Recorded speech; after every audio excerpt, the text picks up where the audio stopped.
Well, hi, everybody, and welcome back to the Ascension Playground. This is your friend Ursi.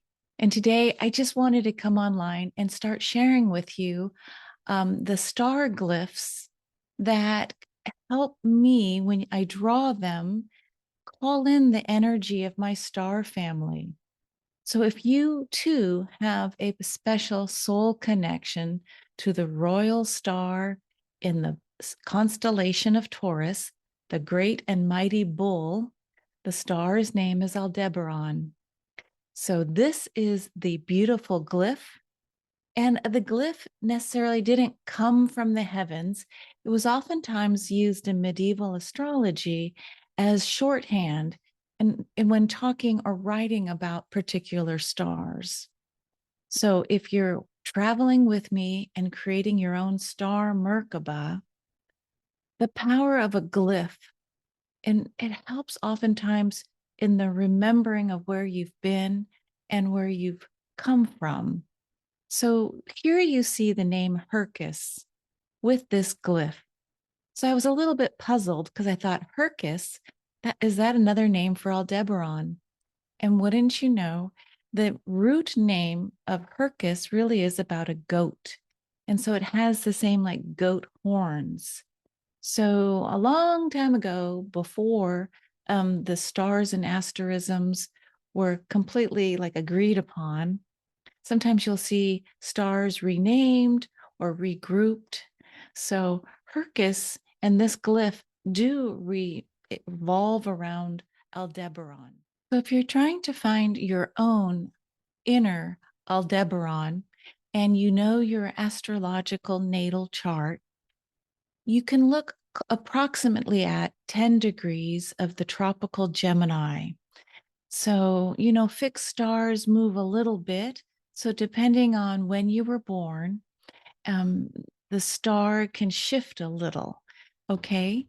So, Aldebaran or Alpha Tauri, it's the brightest star in the constellation, is an orange hued red giant star. It's so massive. It is a marker for, we call it the eye of the bull, but a long time ago, they did refer to it as the heart of the bull. So if you want to look at my playlist here on the Ascension Playground, I've created videos a while back on each of the four royal stars. You'll find that Aldebaran is one of the watchers. There are four watcher stars. And this beautiful, magnificent red giant star is the watcher of the East. Oftentimes it's associated with Archangel Michael energy. The name Aldebaran comes from the Arabic formation of the word meaning Aldebaran, the follower. Okay, so the one that follows. And the interesting thing about following is they were so focused on the Pleiades, which is a star cluster on the beautiful bull's back. So first they'd see the Pleiades and go, oh, the seven sisters. And then Aldebaran was the follower of the Pleiades. But when we look at the whole constellation, we see the eye of the bull, and then the back of the bull is where the Pleiades are. So Aldebaran is the eye, or in ancient times, they called it the heart of the bull. Imagine the amazing strength and fortitude. I mean, bulls were seen as sacred and coming from a different place. So the sacred bull and the worship of the bull, the age of Taurus.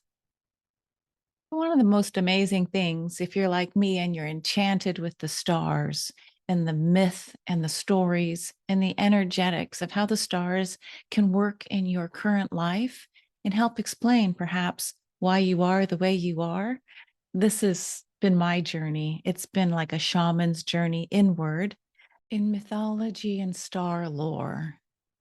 Aldebaran or Alpha Tauri has often had many different names. Some people have called it Watcher of the East. The Akkadians referred to it as Dil Gon, which is the messenger of light. That is such a powerful name, messenger of light. The Babylonians saw Alpha Tauri as Ku, Iku, or Iku-u, leading star of stars.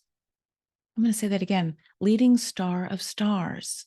So the ancient Greeks called it Lampadias, literally the torch-like or bearer, torch bearer. It is such a bright star. So these titles were all given to signify the arrival of spring here in the Northern Hemisphere. It's the welcoming of the light following the darkness of winter.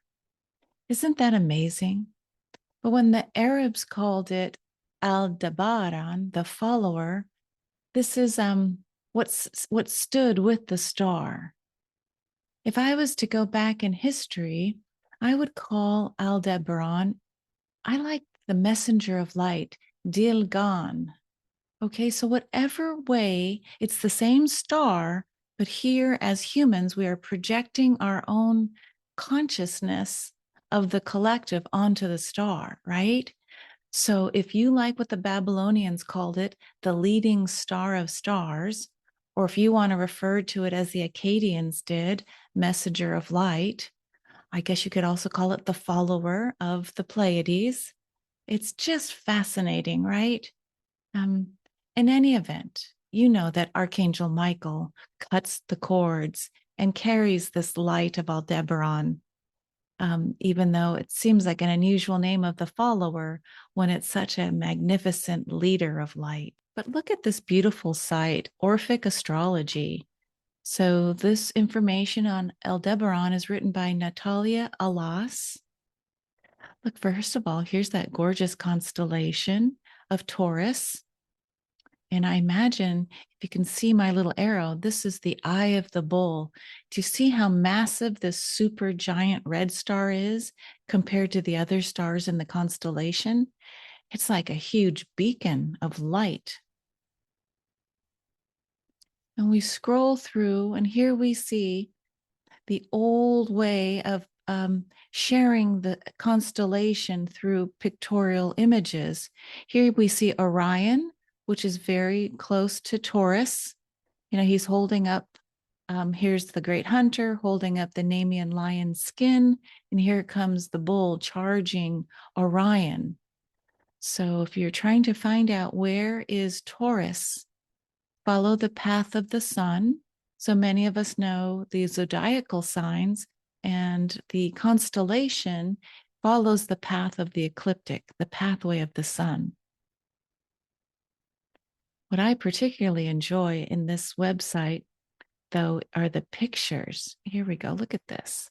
See if I can get this bigger. I guess this comes from Pinterest. Look at this old manuscript way, and just even the beautiful writing on top. Here we have the horns of the bull. Here's the red star, probably marking the head of the bull. The back of the bull is where we find the Pleiades. And if you're familiar with the Hyades, that's another supercluster on Taurus constellation. So in Taurus, we have Aldebaran, we have the Pleiades, and we have the Hyades. You know, in the tumultuous time of 2026 to 2027, who do you call in to help support you? So if you have the unfortunate time of your life where you are needing extra strength, maybe have to go to battle in the courts of law, or I would even say battle health issues.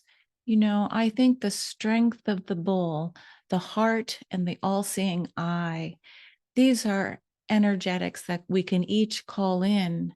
To be bullheaded means to keep the focus, beware and cautious around the bull in the china shop, let's say.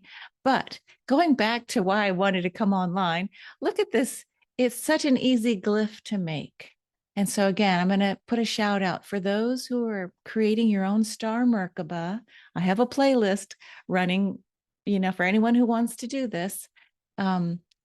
You could encourage yourself or find out if I drew the X and I put little circles at the end next to my Aldebaran in one of my 12 spheres of support, I invite you to consider what that would feel like. You could have an image of a bull, but something tells me when we bring in the geometry of the glyph and the magic in its highest and only the loving magic, the white magic of love and light and support, when we call and bring that in, interesting what the glyph will have to share with you.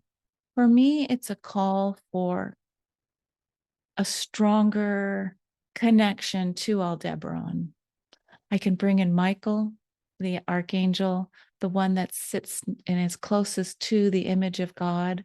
I can call in this royal star, Aldebaran. Okay, so go look. 10 degrees Gemini, 9 minutes. Where is it in your chart? How is the strength of the bull? Which house is it helping support you in? Okay, between the first through the 12th houses, where is it specifically showing up? So some of us are working with, or gently working with AI. And so I was asking ChatGPT, would you please show me how Hercus that I found, how does Hercus relate to Royal Star Aldebaran? Because my research found this image, but I was like, why is it that name? Why isn't it like Cor Tauri, which is heart of the bull, Tauri, Taurus? So this is what AI created. And I gotta say, sometimes you can get some nice images. It looks like it's an image created on parchment. All right. So I'm just sharing this so that for those of you who are overachievers like me, and you kind of want to say, okay, well, what could that image, how could I remember it a little bit more strongly? So you can see that it brought in the eye of the bull in a beautiful way. um, would have been nice instead of a cross that they had put like an X. So when I remember this glyph of Aldebaran, I think X marks the spot, and it means that X marks either the eye of the bull or the heart of the bull. So Aldebaran, we just start there memorizing glyphs. It's X marks the spot.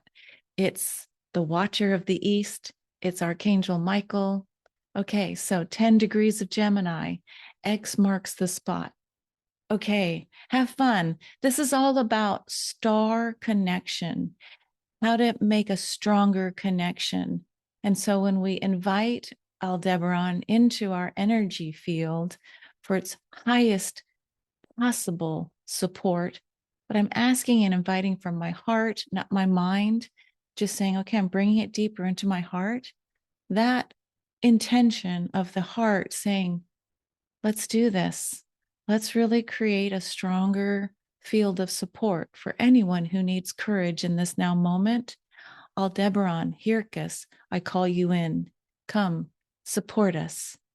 And it is so. Thanks, everybody. And we'll see you next time with another Bohemian star glyph. Till next time, we'll see you on the Ascension Playground. Bye.